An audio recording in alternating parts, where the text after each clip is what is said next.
Wednesday, 8:30 on 9. Victoria, South Australia and Western Australia. 3 states which, when it comes to football, share a common hatred for each other. And Ted Whitten didn't do much to hose down that rivalry. In fact, he took great delight in flaming the situation. As far as Mr. Football was concerned, and still is, state football was a state of war. And if it wasn't for the amount of work that Ted put into those matches, the state of origin concept would have gone the way of most football traditions, down the gurgler. Get it going, boys. Come on. Let's have it, boys. Mickey Mouse, fellas. You've done it again. The Vicks are back in town. It's surprising to think that Ted Whitten wasn't appointed as Victorian Chairman of Selectors until the 1987 season. He'd been a member of the selection committee for 4 years prior to that.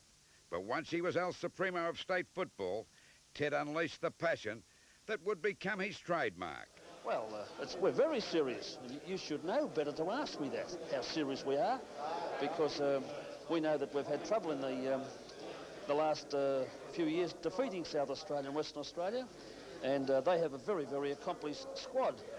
And we realise that we have to pick an excellent side with the attitude being 101%. You asked me, was I serious about this game?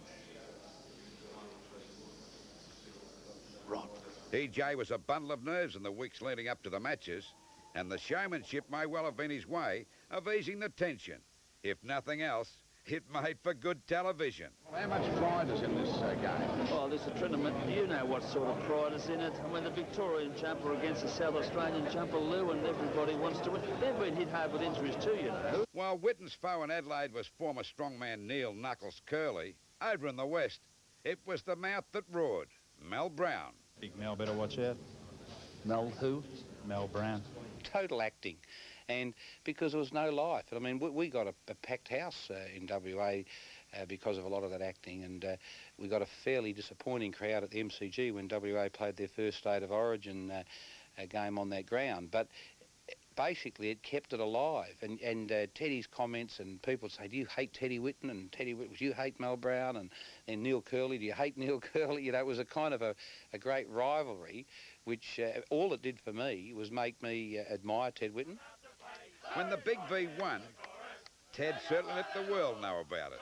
You could say it was something to sing about. Good old Victoria.